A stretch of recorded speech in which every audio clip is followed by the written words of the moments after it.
Hello, everybody. I think I forgot to put a title on this. I did. That's okay. I think I can go back and edit that. But anyways, my name's Catherine Hood. Some of you may know me as Coach Catherine. I have helped you gain control of your lifestyle, generated some sort of meaning or purpose, helped you create a motivating factor so that way you have a roadmap to your healthy future. Gaining control of your blood sugars is something I'm really passionate about. I have suffered, been insulin dependent. I've been in a grocery store and cried. I've been to a nutritionist and left more confused than when I walked in. It's a lot of information, and maybe one day they'll teach this stuff in school, right? So we all know and understand. I feel like the 1 week or 3 hours that they teach us nutrition in school or high school is just not enough. And what's crazy is doctors only get 16 hours, I think.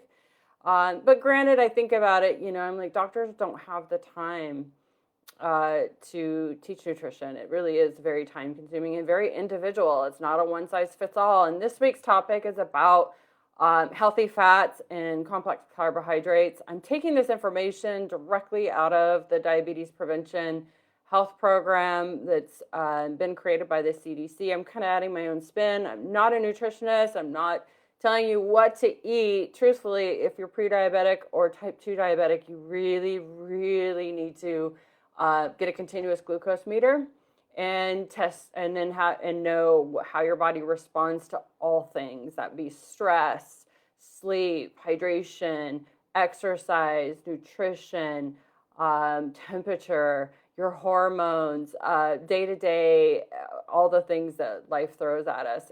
It's not just simply food. It's really way more complex than that. I'm in so many different groups and what do you want to call it? Communities that are all about type 2 diabetes, just so that way I'm informed and kind of notice trends or pick up on things. But it's so funny how everybody's just like, give me a meal plan, tell me what to eat. It's so individual and so different. I do have meal plans that are designed for those that are diabetic, that are on, it's on my wellness app. If you're interested, message me. I can give you more information on that. But let's jump into this week's topic because I like to try to keep it under 15 minutes. So healthy fats. Somehow, some fat in the diet is needed. Really, it really is. Even myself, I'm very much under control. I'm not on any medication. I'm not on insulin. I'm completely in control. I get my blood work done twice a year to make sure that I'm staying on course because our bodies change. And remember that. You might get control of your blood sugar levels in 3, 6, 9 months, 12 months down the road. It can be completely different because our liver, our pancreas, our kidneys, everything is aging, right? Or or maybe it's improving, or maybe it's not. So there's so many factors on our hormones too, and age, everything just changes. So, but healthy fat is important, but it's moderation. And I want to actually not say moderation. I would rather say restricted or limited. Healthy fats are very, very essential. I'm in bodybuilding. I don't know if you know that. Some of you do, some of you don't, but I do have to make sure I get healthy fats in my day as well. Otherwise, I get really, really foggy brain. But what is healthy fat for me in my diet when I'm cutting and getting ready for a show? It's like half a teaspoon of extra virgin olive oil, and maybe a few nuts, few seeds throughout the day, maybe a quarter of an avocado. It's so small. And if you are in the fat loss phase of your journey, you also need to be cautious to how much fat you're consuming because it's high in calories, and I'll talk about that. With the DPP, the CDC, the programs that they have taught me and I'm able to teach you through diabetes prevention, they really focus on my plate. And I'm pretty okay with my plate, but again, you just need to be really close to your meter, have a continuous glucose meter. But it does recommend replacing unhealthy fats with healthy fats. So again, if you don't have enough fats in your diet, you are going to feel foggy brain. And it'll feel low on energy and you'll feel hungry a lot. But lower the levels of bad cholesterol are also important. Cholesterol, triglycerides in your blood. Reducing your risk of heart attack and stroke as well by making sure you have healthy fats and not the unhealthy fats. You also are reduce the risk of having full-blown type 2 diabetes if you're pre-diabetic by making sure that you do have healthy fats versus the non-healthy fats. So all types of fats have 9 grams of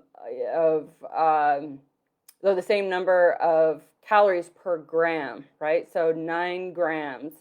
So you want to be really careful of that. So that's why I'm saying, moderation or limit or restrict, whatever you want to call it, whatever word works with you. I actually have a class that I'm going to teach soon about restriction and how it's such a scary word, but it's really not. I kind of go in the fact that we all live in some sort of restriction in one form or another. Like if you're married, you're restricted from going out and being a hoe, So it's not really that scary of a word if you think about it. But so, you got to be really careful. So here's what I put. So 1 tablespoon of extra virgin olive oil, which is what I use. I love infused, high quality, extra virgin olive oil. I just, in a half a teaspoon, I just put it in my mouth and I enjoy it. It's so yummy. If you've ever been to a good high quality virgin olive oil store, you'll experience it. Like have them help you experience it. It's life-changing. Extra virgin olive oil on your skin is really good too. And your skin absorbs it.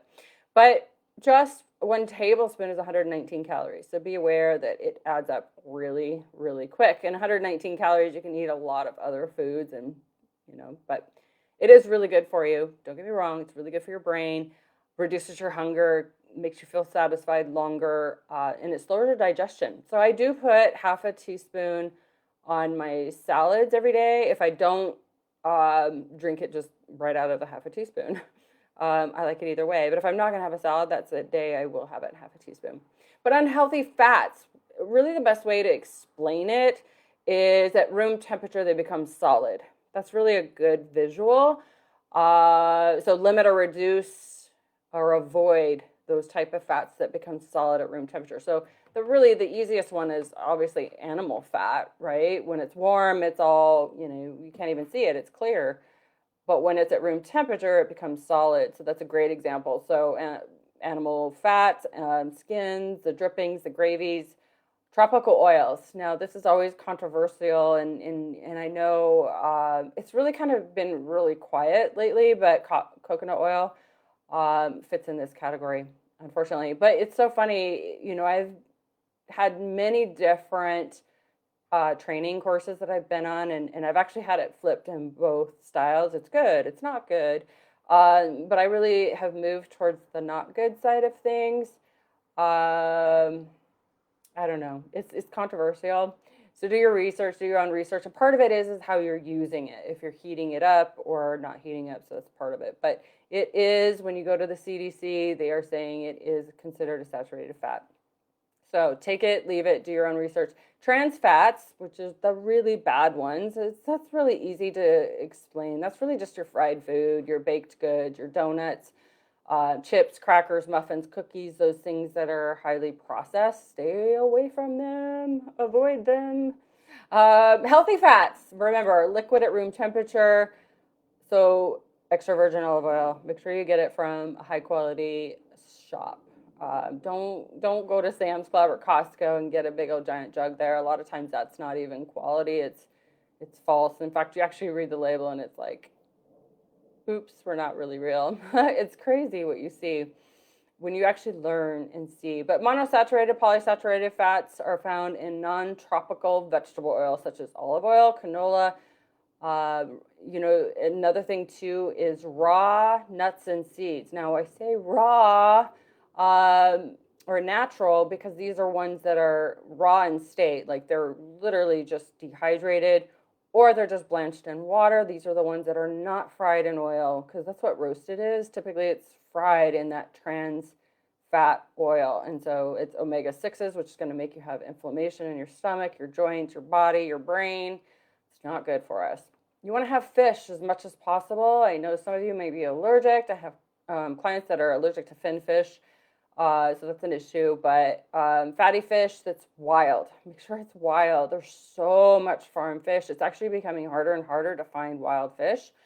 So Costco has a lot of farm fish. Actually, last time I went there, they had no wild fish. So I'm not really sure what's happening, but even shrimp now, you're seeing more and more farmed shrimp. And the reason is they're fed corn.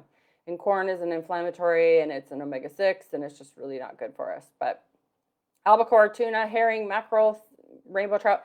Hopefully, if you're watching this, you are outdoorsy and love to fish. So get your wild fish. But then again, I'm here in Spokane and there's rivers and streams, I guess, that you don't catch and eat fish because of the water. It's so funny. Like everything is good and then it's bad. It's so confusing. I get it.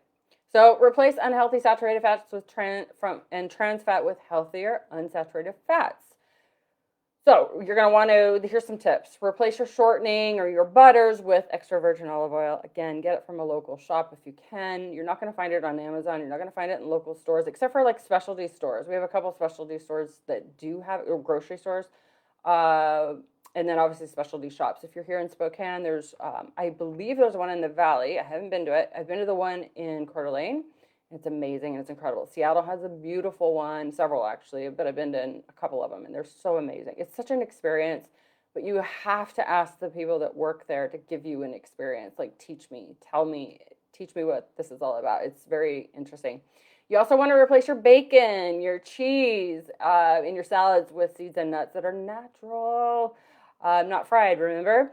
So wild fish, walnuts, ground flaxseed, flaxseed oil, canola oil. The American Heart Association recommends eating fish, wild fish, twice a week. That's what our family does. We do have seafood twice a week, sometimes more, but I really, really try really hard to incorporate that, fold that into our diet. But deep fried fish is a no-no. Don't do that. That's like, it's not good. Don't do that.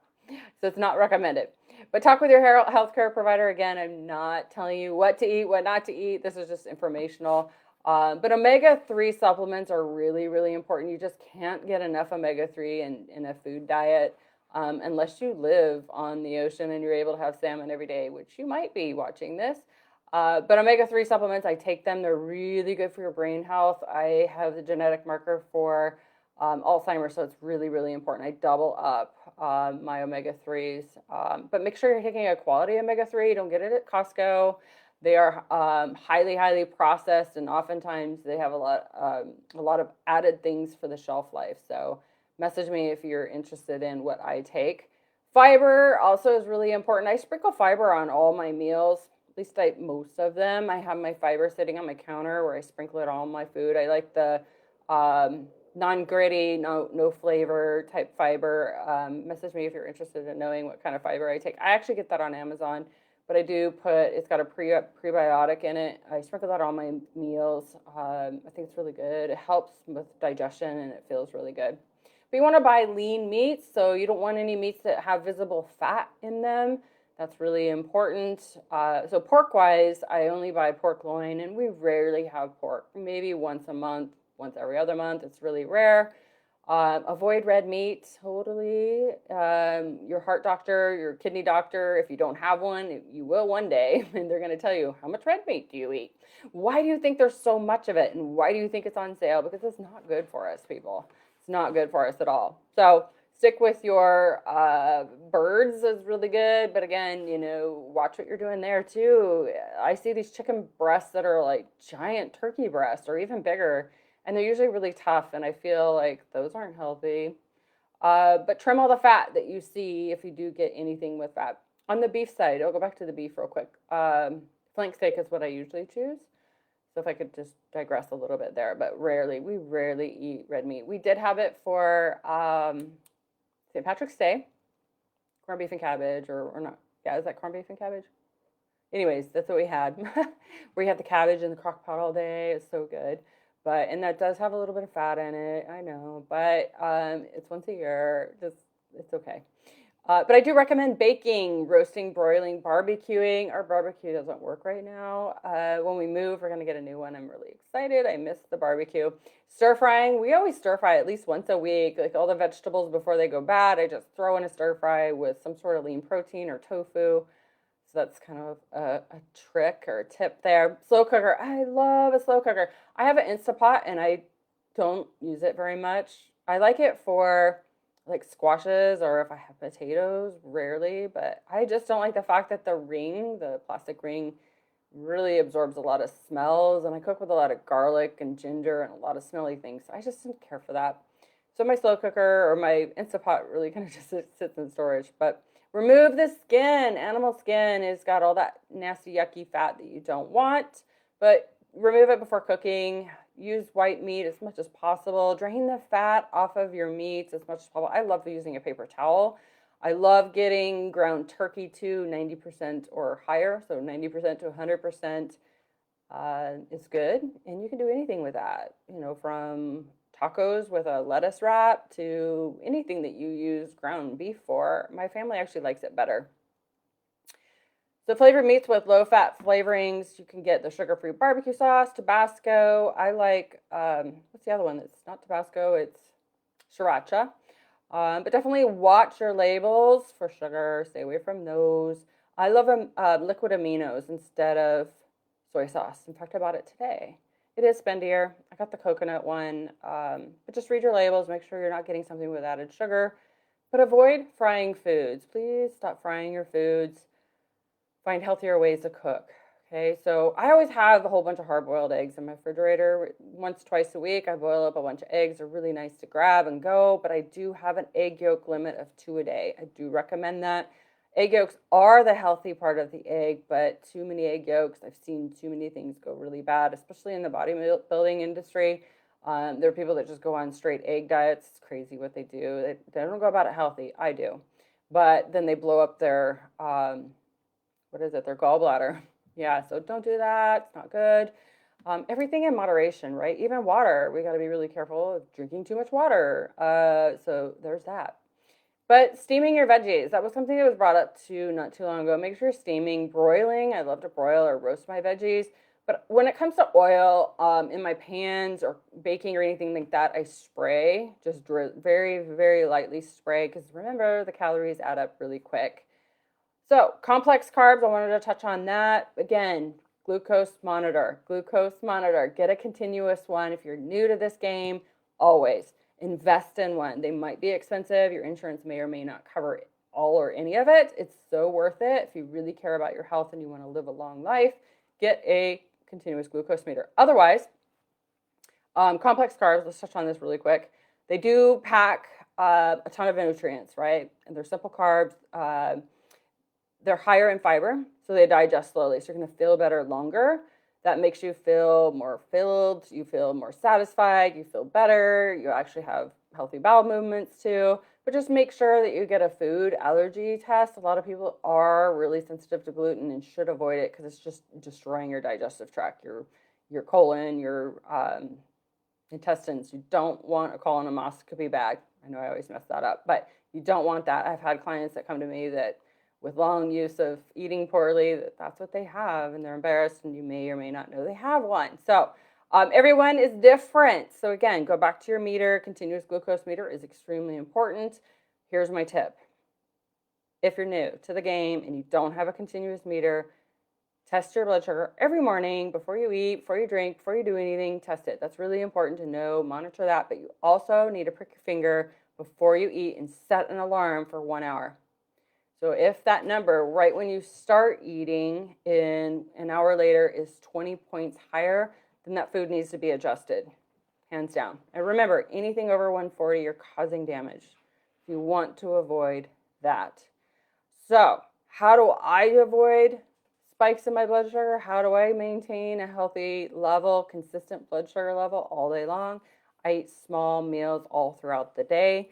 I make sure I have 15 grams of protein, 15 to 30 grams of protein in every meal. Why? Because I want to maintain my muscles, because the more muscle mass you have, the more higher your metabolism is, the healthier you look when you lose weight. But I keep my portions really small, making sure that it's 4 to 6 ounces of protein, 15 to 30 grams, which is the size of the palm of your hand. That's the thickness, the width, the diameter, everything, right? Take your fingers off. That's the thing. Or a deck of cards. That's probably an easier way. So you don't have to weigh it. You don't have to measure it. It's just eyeball it. So complex carbohydrates are found in whole foods. So they're not processed. They're typically higher in fiber, so beans, oatmeal, 100% whole wheat bread, quinoa, barley, sweet potatoes, but these things might spike your blood sugar levels. So how do you handle that? Here's what I suggest. Again, use your meter, use that parameters, check before you take your first bite, set an alarm for an hour, check it an hour later. If your blood sugar spike more than 20 points, you've got to make an adjustment or avoid that food. But here's what I do. I have a small portion of these that I've mentioned, but I always pair it with a lean protein that prevents that spike, okay? They are filled with fiber. They are great foods. They're very nutritious. They're high quality food. But in order to prevent a spike, I add a lean protein. So that's egg whites, 2 whole eggs, chicken breast, turkey breast, whatever, whatever it is. Stay away from lunch meat. Little side note there.